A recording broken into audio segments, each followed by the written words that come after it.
Now the next series program, you can see it is like this: a plus 1 by 3 plus a plus 2 by 5 and a plus 3 by 7 and so on up to n terms. A is an arbitrary value which we actually basically enter by the user, so I am not worried about the value of a or the factor of a. We are going to concentrate how the this number is generated: 1 to 1 from 1 to 3 and 2 from 5.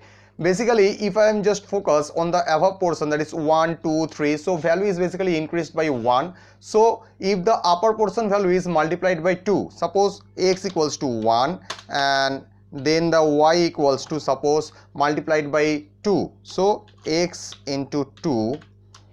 Okay, so 1 into 2 means 2, and if it is going to add plus 1, then it will generate 1 into 2, so 2 plus 1, so it is becomes 3. Suppose the value of x equals to 5, suppose. Okay, then the value of y equals will be x into 2 plus 1.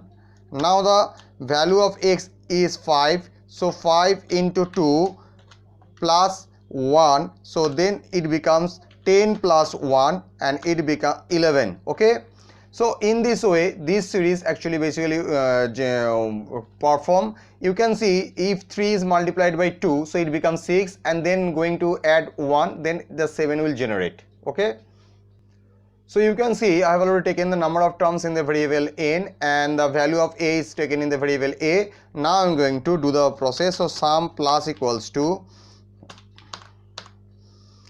a plus 1 by 2, a plus 1 by 3, so this is the term. So a plus I going to divide by I into 2 plus 1, and this thing is, again I am going to give the bracket because all the thing must be within the bracket. Now I am going to print the sum. Let's run the program. Okay, number of terms, so number of terms are 10 terms and value is suppose 2.